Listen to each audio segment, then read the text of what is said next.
Oh.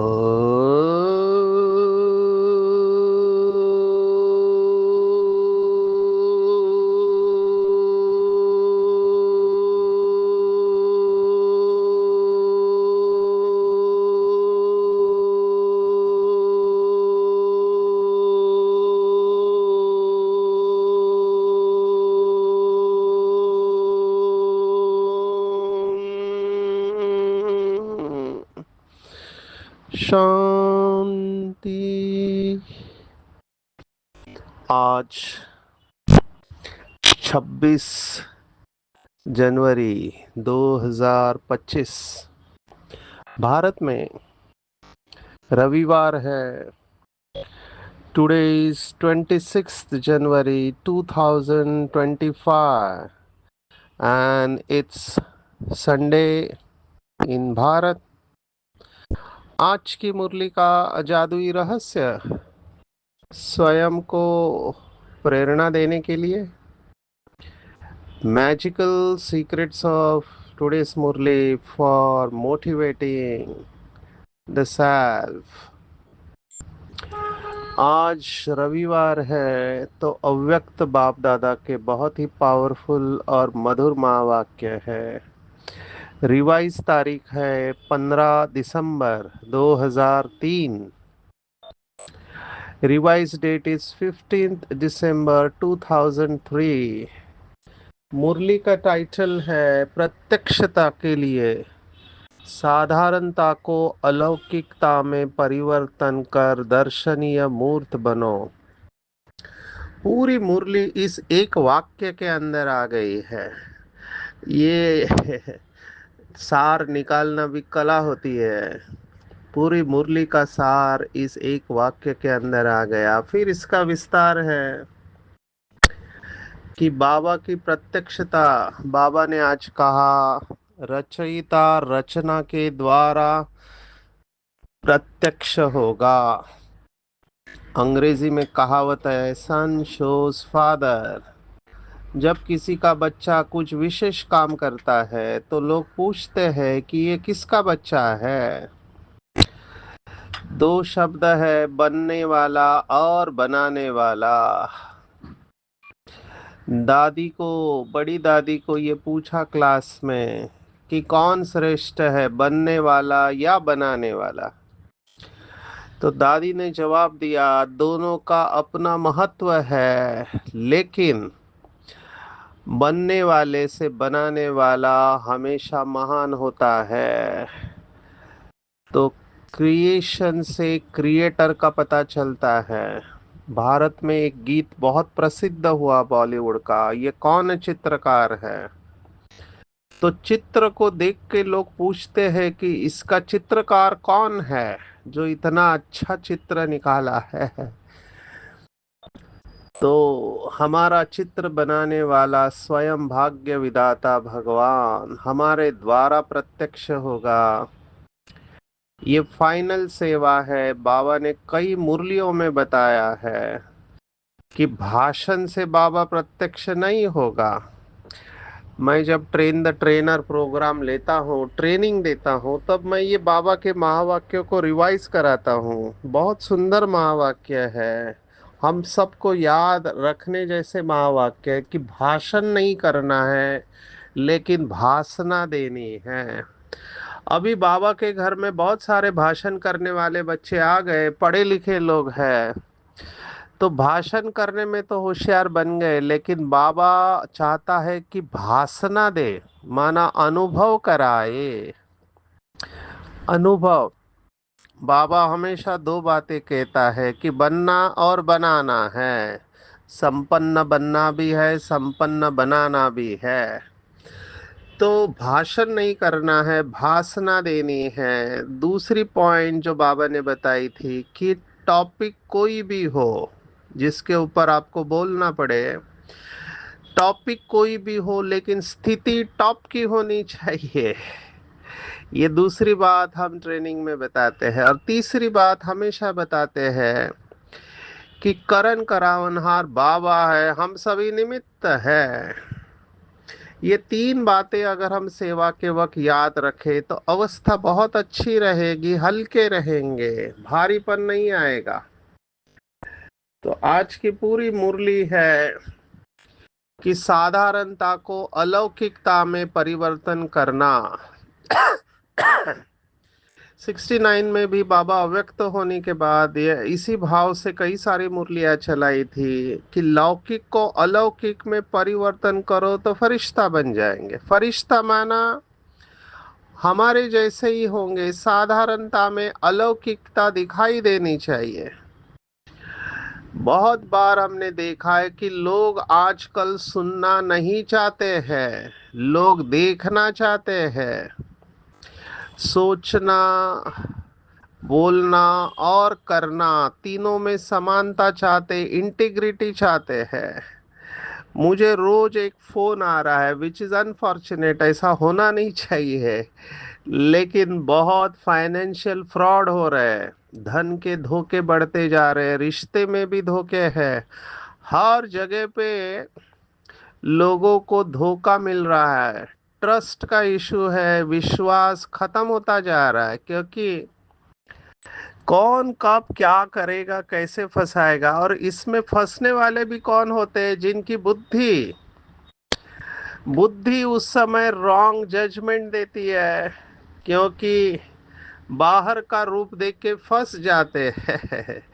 जैसे रामायण का पूरा सार अगर देखो तो सीता फंस क्यों गई? क्योंकि परख नहीं पाई। परखने की शक्ति की कमी है। बाबा ने इसके ऊपर मुरलियां चलाई है कि व्यवहार और परमार्थ दोनों में सफलता का आधार परखने की शक्ति है। व्यवहार में भी आपको परखना आना चाहिए कि सामने वाला व्यक्ति जो आपसे बात कर रहा है वो किस भाव से आपके साथ बात कर रहा है। अगर आप सावध नहीं रहे तो आप फंस सकते हैं। तो परमार्थ में भी माना आध्यात्मिकता में, साधना में भी बहुत सावध होके चलना होता है, क्योंकि माया कब कहाँ से कैसे प्रवेश करेगी पता ही नहीं चलेगा। आज बाबा ने सूक्ष्म माया के बारे में भी कहा है कि मैंने जो सोचा, मैंने जो कहा और मैं जो करता हूँ वही ठीक है। तो ये सूक्ष्म माया है, इसमें भी परखने की शक्ति चाहिए कि मेरे अंदर अभिमान है, मुझे ही नहीं पता चलता है, सामने वाले को पता चलता है कि इसके अंदर अभिमान है। ये माया का वार है। तो परखने की शक्ति बहुत अच्छी चाहिए। अगर परखने में कमजोर रहे तो धोखा खा लेंगे। पूरा रामायण इसके ऊपर है कि सीता परख नहीं पाई कि ब्राह्मण के वेश में रावण है। इस समय भी कई बाबा के बच्चों के सामने ये पेपर चल रहे हैं। अभी समझते हैं बीके है, लेकिन सफेद ड्रेस और बैच पहनने से कोई बीके नहीं बनता है। उसके अंदर धारणा कितनी है और सच्चाई सफाई कितनी है। केवल बोल के ऊपर जाएंगे तो फंस सकते हैं आप। और ऐसे बहुत केसेस हैं। तो हमको कहने का भाव है परखने की शक्ति बहुत अच्छी चाहिए, तभी हमारा भाग्य का सितारा जो बाबा ने आज की मुरली में कहा है वो चमकता रहेगा। आज बाबा ने 3 सितारे देखे हैं। ये 3 स्टार होटल होता है, ऐसे 3 स्टार बाबा देख रहे हैं बच्चों के। कौन से 3 सितारे? कि एक अलौकिक जन्म का, श्रेष्ठ जन्म का भाग्य, दूसरा श्रेष्ठ संबंध का भाग्य, और तीसरा सर्व प्राप्तियों का भाग्य। एक होते हैं भाग्यवान, एक होते हैं सौभाग्यवान, और एक होते हैं पद्मा पदम भाग्यवान। तीनों में फर्क है। महाराजा अलग है, साहूकार अलग है, और प्रजा अलग है। सतयुग में सभी सुखी होंगे, लेकिन भाग्य में फर्क तो होगा। तो देखना चाहिए क्या मैं पद्मा पदम भाग्यशाली हूँ। नंबर 1 भाग्य, अलौकिक श्रेष्ठ जन्म का भाग्य, नशे में चला जाना चाहिए। कि जन्मदाता ही भाग्य विधाता है। तो जन्म कितना अलौकिक और श्रेष्ठ है, इसका नशा और खुशी दोनों होनी चाहिए। देखो, कोई राजा के घर में पैदा होता है तो उसको कितना नशा रहता है। इस समय के राजा हम कहेंगे ये जो बिजनेसमैन है, साहूकार है, या रॉयल फैमिली में है, वो अपने को राजा समझते हैं। कितना धन है इन लोगों के पास में, तो उनको कितना नशा रहता है। एक हद का मिनिस्टर होता है, प्राइम मिनिस्टर होता है, उनको भी कितना नशा होता है अपने पावर का। अब ये सब विनाशी चीजें हैं, कलयुग की चीजें हैं। बाबा इसको कलयुग का कांटों का ताज कहता है। लेकिन इनको कितना नशा होता है। हमारा तो अविनाशी है भाग्य, तो हमको कितना नशा और खुशी होनी चाहिए। नशे में चले जाओ कि मेरा जन्म स्वयं भगवान के द्वारा हुआ है, मेरा भाग्य स्वयं भाग्य विधाता ने लिखा हुआ है। कितनी नशे की बात है। अगर किसी कुंडली देखने वाले, ज्योतिष देखने वाले को पता चले तो उसका विश्वास ही नहीं होगा कि भगवान के द्वारा जन्म कैसे हो सकता है। तो इसके चिंतन में जाके इसके नशे में स्थित होना चाहिए। लोग कहते हैं कि भगवान हमारा पालनहार है, पिता है। वो तो आरती में बोलते हैं तो हमें वो माताश्च पिता त्वमेव हो, लेकिन वो संबंध, वो नशा और खुशी नहीं है, क्योंकि यथार्थ ज्ञान नहीं है।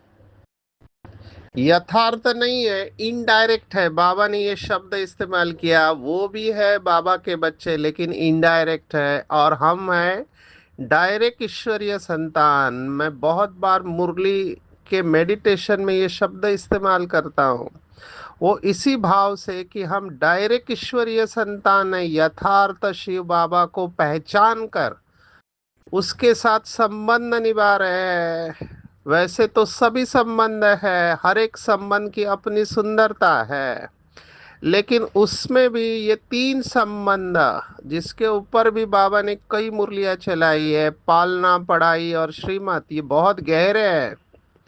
किसी भी जन्म में ये तीनों ही एक नहीं होते। बाप अलग होता है, टीचर अलग होता है, और सदगुरु अलग होता है। यहाँ तीनों ही एक में है। तो बाप के संबंध में हमको वर्षा मिल रहा है, पालना भी कर रहा है। बहुत बाबा के बच्चे ये अनुभव करते हैं कि बाबा पिता बन के हमारी पालना कर रहा है हर कर्म में, और टीचर के द्वारा श्रेष्ठ पढ़ाई पढ़ा रहा है। कितनी श्रेष्ठ पढ़ाई है, ऐसी कोई पढ़ाई नहीं है जिससे कि राजा बने और डबल राजा, अभी भी स्वराज्य अधिकारी और भविष्य में भी विश्व राज्य अधिकारी। तो ये बहुत बड़ी पढ़ाई है। ऐसी पढ़ाई कल्प में केवल एक बार होती है। तो ऐसी श्रेष्ठ पढ़ाई, भले बाबा का बच्चा गांव में रहता है, स्कूल कॉलेज नहीं गया है, लेकिन उसको अगर जो भी भाषा समझ में आती है, हिंदी, आजकल तो रीजनल लैंग्वेजेस में ट्रांसलेशन होता है। जैसे भारत में तमिल, तेलुगु, कन्नड़, ये भाषा है। यहाँ पर हिंदी नहीं चलती है, तो वहाँ पर ट्रांसलेशन होके भी तो समझते हैं। बाबा के सभी बच्चे इस बात को समझते हैं कि हम ये श्रेष्ठ पढ़ाई पढ़ रहे हैं। और ये पढ़ाई कौन सी है? तो त्रिकालदर्शी बनने की पढ़ाई। कितना बड़ा टाइटल है, त्रिकालदर्शी। ये टाइटल कोई नहीं दे सकता, केवल शिव बाबा दे सकता है। पढ़ाई सोर्स ऑफ इनकम है। पढ़ाई के बारे में बाबा ने बहुत सारी मुरली में बहुत सारी बातें कही है। पढ़ेंगे लिखेंगे तो बनेंगे नवाब, पढ़ेंगे लिखेंगे तो बनेंगे नवाब। जब तक जीना है ज्ञानामृत पीते रहना है। तो पढ़ाई से पद की प्राप्ति होती है। तो ये सर्वश्रेष्ठ पढ़ाई सृष्टि के आदि मध्य अंत की केवल हमको पता है, और किसी को पता नहीं है। और तीसरा है सदगुरु द्वारा वरदान। देखो, आपने भक्ति मार्ग में कहानियां सुनी होगी कि किसी साधु ने तपस्या की, अनेक वर्षों तक तपस्या की, तो अनेक वर्षों के बाद उसे एक वरदान प्राप्त हुआ, दो ज्यादा से ज्यादा तीन। यहाँ तो हम वरदानों के खान पर है, रोज हमको वरदान मिल रहा है। आप सोचो, इतने वरदान मिल गए कि हम भी स्वयं वरदानी आत्मा बन गए। अभी हमारे द्वारा दूसरों को वरदान मिल रहे हैं। बाबा के बच्चे जो योगी है, सिद्ध स्वरूप अवस्था में है, उनके मुख द्वारा निकला हुआ शब्द भी वरदान माना सत वचन महाराज बन जाता है। तो कितनी बड़ी बात है। और जहाँ वरदान है वहाँ कोई भी मेहनत नहीं होती है, सब कुछ सरल हो जाता है। तो चेक करना है क्या ये तीनों सितारे चमक रहे हैं। सदगुरु द्वारा जो श्रीमत मिल रही है, श्रीमत के आधार पर हर कदम हमारा चल रहा है। वैसे सदगुरु मुक्ति और जीवन मुक्ति देते हैं, हमको दोनों वर्ष यहाँ पर प्राप्त है। तो चेक करना चाहिए क्या सर्व प्राप्तियां है। तीसरा सितारा सर्व प्राप्तियां। अभी गायन क्या है, अप्राप्त नहीं कोई वस्तु ब्राह्मणों के खजाने में। तो चेक करना चाहिए क्या मुझे सभी खजाने प्राप्त है और सदा प्राप्त है। और ये खजाने कभी विनाश नहीं हो सकते क्योंकि अविनाशी खजाने हैं। बाकी वो जो गायन है किसकी दबी रहेगी धूल, तो टैक्स के द्वारा गवर्नमेंट को देना पड़ता है, चोरी हो जाती है, जल जाते हैं। जैसे देखो अभी अमेरिका में, कैलिफोर्निया में कितने दिनों से वो आग लग रही है, बंद ही नहीं हो रही है, जबकि अमेरिका इतना प्रगत है। तो सौ सौ करोड़ के मकान जलकर खाक हो गए, वो हॉलीवुड जल रहा है, क्या नहीं हुआ। मुझे ऐसे लगता है हर एक इसका इंटरप्रिटेशन कर रहा है। ये काम की अग्नि है, अति में जाएंगे तो जलकर खाक होना ही है। तो ये ड्रामा अति में जाएगा। एक मुरली में बाबा ने कहा था कि सभी पांचों के पांचों तत्व एक साथ वार करेंगे। अभी आप सोचो, ये अग्नि तत्व, ये जो भी वॉर हो रहा है, फिर यूक्रेन का वॉर है या आ, ये गाजा स्ट्रिप पे वॉर हुआ या अभी आग, ये सब अग्नि तत्व है। फिर जब बाढ़ आई तो बाढ़ माना जल तत्व है, पानी। फिर कभी तूफान आएगा, वायु तत्व वार करेगा, या भूकंप होगा तो पृथ्वी तत्व। तो सभी तत्व एक साथ वार करेंगे तो बहुत मुश्किल होने वाला है। तो हमको बाबा इसके लिए पहले से ही तैयार कर रहा है कि सर्व अविनाशी प्राप्तियों से संपन्न रहो। और ये खजानों के मालिक कैसे बनेंगे? सिंपल, बहुत सिंपल। ये बाबा की विशेषता है, कठिन से कठिन बात को सरल करके सुनाना, ये अच्छे टीचर का लक्षण होता है। और बाबा जैसा अच्छा टीचर कोई हो नहीं सकता है। केवल एक शब्द बाबा ने कहा, मेरा बाबा, दिल से कहा मेरा बाबा, और सब खजाने हाजिर हो जाते हैं। अभी मेरा ये बहुत गहराई में उतरना चाहिए। कई लोग मुंह से बोलते हैं मेरा बाबा, अंदर फीलिंग में या एक्सपीरियंस में नहीं है। अगर बाबा मेरा है, भगवान मेरा है, तो मेरे दिल में है, तो उसके निरंतर प्रकंपन मेरे पास आते रहने चाहिए। मैं उसकी छत्र छाया में हूँ, ये मुझे अनुभव होना चाहिए। जब ये निरंतर अनुभव करेंगे तो बाबा से सर्व खजाने मेरे सामने हाजिर होंगे। तो बाबा ने कहा ये सब बच्चे को प्राप्त है तीनों सितारे, लेकिन फिर भी सभी बच्चे नंबर वन नहीं है, नंबर वार है। बाबा चाहता है कि हर बच्चा नंबर वन बने, लेकिन नंबर वार क्यों बन रहे हैं? क्योंकि बाबा ने उसका कारण बताया। नंबर वन या नंबर वार, नंबर वार क्यों बन रहे हैं? क्योंकि मन में तो सब है, लेकिन चेहरे, चलन, वाणी, कर्म में दिखाई नहीं देता। जैसे एक मुरली में बाबा ने बहुत अच्छी बात कही थी। बाबा के शब्द एक लाइन में पूरा अटेंशन खिंचवाते हैं। कि बाबा ने कहा, बच्चों ने त्याग तो बहुत किया है, बाहर की दुनिया की चीजें खाते नहीं है, साधारण वस्त्र पहनते हैं, है ना, हमारे नियम बहुत कड़े हैं, तो दुनिया के हिसाब से त्याग दिखाई देता है, लेकिन भाग्य दिखाई नहीं देता। बाबा यही चाहता है कि चेहरे और चलन में भी दिखाई दे कि इनके जैसा भाग्यवान कोई नहीं। लौकिक में भी जो तपस्वी आत्माएं होती है, उनके चेहरे और चलन से तपस्या की झलक दिखाई देती है। बाबा ने आज कहा कि चेहरा बतावे कि ये दर्शनीय मूर्त है। जैसे हमारे जड़ चित्र है, अंतिम जन्म तक भी दर्शनीय मूर्त है। यहाँ महाराष्ट्र में तो बहुत फेमस आरती बोलते हैं, प्रार्थना, उसमें एक वाक्य आता है, दर्शन मात्रे मन कामना पूर्ति। माना इनके दर्शन मात्र से ही सभी कामनाएं पूर्ण होती है। अभी ये देखो, जड़ मूर्तियों का गायन है, तो चैतन्य में कितने दर्शनीय मूर्त होने चाहिए। फिर बाबा ने उदाहरण दिया कि ब्रह्मा बाबा अंतिम 84वां जन्म, पुराना जन्म, बूढ़ा शरीर, 60 वर्ष के बाद की आयु, फिर भी आदि से अंत तक दर्शनीय मूर्त अनुभव कराया। तो ऐसे ही बाबा ने कहा, आदि से अंत तक अनुभव हो। कर्म कोई भी आप करते हो, आज तो बाबा ने सभी बिजनेस को याद किया है। बिजनेस करते हो, डॉक्टरी करते हो, वकालत करते हो, इंडस्ट्री वाले हैं, डायरेक्टर है। मैं देख रहा था भाभी, सब सभी प्रोफेशन को याद किया। आप कुछ भी करते हो, लेकिन साधारणता में अलौकिकता।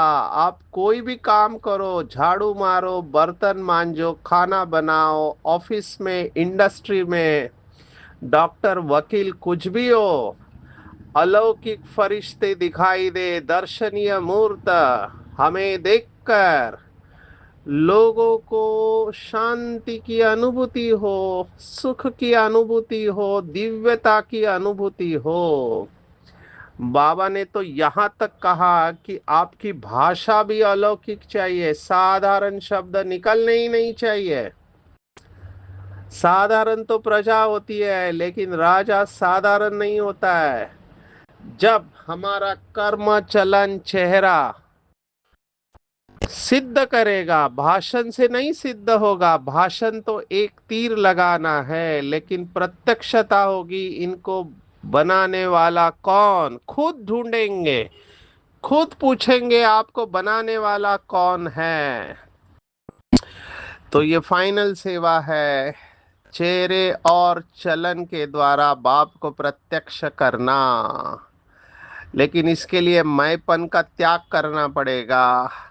मैंपन का अभिमान आता है तो क्रोध भी आता है। बाबा ने कहा कि अगर किसी की बुद्धि में कोई हुनर है, विशेषता है, तो उसमें मैंपन नहीं लाओ। ये प्रसाद है, बाबा ने दी हुई विशेषता है, तो बाबा पहले आना चाहिए। बाबा के शब्द कई बार पिंच करते हैं। बाबा ने बताया कि इसके कमांडर बनना, और बात में कमांडर नहीं बनना, परिवर्तन करने में कमांडर बनना। तो ये सब उन आत्माओं के लिए इशारा है जो निमित्त है, और मेरे हिसाब से बाबा का हर बच्चा निमित्त है। एक मुरली में बाबा ने कहा, बहुत सुंदर महावाक्य, कि इंचार्ज बनना तो इजी है, लेकिन साथ में अपनी और औरों की बैटरी भी चार्ज करना है। इसी भाव से ये कमांडर का शब्द आया है आज की मुरली में। हमको कमांडर बनना है स्व परिवर्तन में, दूसरा करे न करे, हे अर्जुन मुझे बनना है। ये हमेशा ध्यान में रखेंगे, जो करेगा वो पाएगा, जितना करेगा उतना पाएगा, और जब करेगा तब पाएगा। तो परिवर्तन परिवर्तन परिवर्तन, बाबा ने परिवर्तन की रट लगाई आज के मुरली में, सुबह से शाम तक परिवर्तन। किसी को बोलना ही नहीं है हमको कि तुम बदलो, हमको खुद को परिवर्तन करके औरों को परिवर्तन कराना है। तो दिन भर इस शब्द को याद रखो, परिवर्तन। चाहे कोई भी हो, कोई भी हो, दूसरा बदले तो मैं बदलू नहीं, मुझे निमित्त बनना है। हे अर्जुन, मुझे बनना है, तभी हम ब्रह्मा बाप समान नंबर वन बन सकते हैं। बाबा ने आज बाबा की पावर्स के बारे में बताया कि बाप के पास हर समय के मन के गति का यंत्र है, वो भी हर बच्चे का। आप सोचो, सर्वशक्तिवान है तो बाबा के हर बच्चे का हर मन का गति का यंत्र है। हर सेकंड क्या चल रहा है बाबा टीवी में देखता है। आप सोचो कितनी पावरफुल मशीनरी बाबा के पास है, तो उससे कुछ भी छिप नहीं सकता है, छिपाने का प्रश्न ही नहीं आता है। श्रेष्ठ संकल्प रखना, थोड़ा हिम्मत करना पड़ेगा, ऐसे ही नहीं होगा। विशेष आज बाबा ने सभी विंग्स वालों को याद किया है, और विशेष हार्ट वाले जो कैड का प्रोजेक्ट दिया है उसको बाबा ने अप्रिशिएट किया कि जैसे प्रैक्टिकल गवर्नमेंट तक आवाज पहुंचा कि मेडिटेशन द्वारा ये हो सकता है। तो ये प्रैक्टिकल सबूत बाबा चाहता है कि मेडिटेशन द्वारा सब कुछ हो सकता है। तो ये अभी बाबा के बच्चे कर रहे हैं। बहुत सारे पेपर हमारे पब्लिश हो चुके हैं 50 के ऊपर, राजयोग मेडिटेशन के ऊपर। तो ये पढ़े लिखे लोग इन बातों को ज्यादा देखते हैं कि प्रूफ क्या है, साधारणता में अलौकिकता कितनी है, मशीन्स चेक करते हैं। विशेष आज साइलेंस की शक्ति की महिमा की है कि साइलेंस की शक्ति द्वारा विश्व में प्रत्यक्षता का नगाड़ा बजाने वाले शांत स्वरूप भव, वरदान भी प्रत्यक्षता के ऊपर है।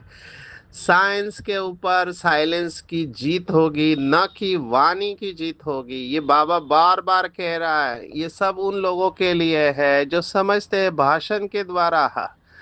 बाबा ने आज कहा भाषण केवल तीर लगाता है, अभी कहा वाणी की जीत नहीं, साइलेंस की जीत है। अभी बहुत सुंदर महावाक्य है, ये पक्के कर लेने चाहिए। जितना समय और संपूर्णता समीप आते जाएगी, उतना ऑटोमेटिक आवाज में अधिक आने से वैराग्य आता जाएगा। ये रियलाइजेशन की बात है, अनुभव की बात है। जैसे अभी कुछ लोग बात किए बगैर रह नहीं सकते हैं। मैंने देखा है कुछ लोगों को बात करना बहुत अच्छा लगता है, वो उनके लिए टॉनिक है जैसे कि। लेकिन जो योगी होंगे वो अंतर्मुखी होंगे और उनको अंदर से आएगा। बाबा ने आज कहा चाहते हुए भी आवाज से परे हो जाएंगे, प्रोग्राम बनाकर आवाज में आएंगे। ये योगी आत्माएं जो अंदर से साइलेंस में बाबा से शक्तियां खींच रहे हैं, जब ये चेंज मेजॉरिटी में दिखाई देगा तब समझो कि विजय का नगाड़ा बजने वाला है। अभी इसके लिए अभ्यास क्या करना है, तो जब भी समय मिले शांत स्वरूप स्थिति में रहने के अभ्यासी बनो। एक थॉट क्रिएट करना है। मैं तो ये होमवर्क देता हूँ, लौकिक में भी जो पहले बार आए हैं उनको भी यही होमवर्क देता हूँ। एक ही संकल्प क्रिएट करो कि मैं शांत स्वरूप आत्मा हूँ। आपको दूसरा करना है तो मैं शांति धाम की निवासी हूँ, और तीसरा शांति के सागर की संतान। ये परफेक्ट राजयोग मेडिटेशन है, और शांति सबसे बड़ा गुण है, इसमें सभी गुण समाये हुए हैं।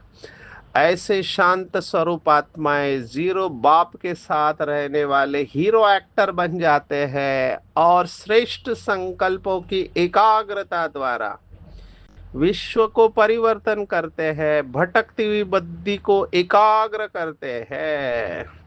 ये चाहना वही आत्माएं पूर्ण कर सकेंगी जो स्वयं एकाग्र है। तो एकाग्रता द्वारा मनसा शक्तियों का दान देंगे, फरिश्ता अवस्था का अनुभव होगा।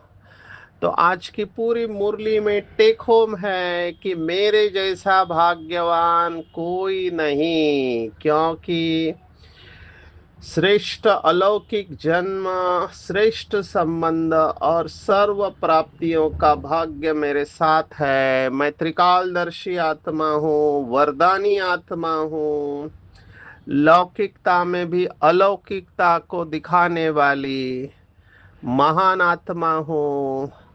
साइलेंस के द्वारा साइंस के ऊपर विजय प्राप्त करने वाली हूँ, जीरो बाप के साथ रहने वाली हीरो पाटदारी हूँ, और श्रेष्ठ संकल्पों की एकाग्रता द्वारा भटकती हुई बुद्धि को एकाग्र करने वाली महान आत्मा हूँ। अच्छा, ओम शांति।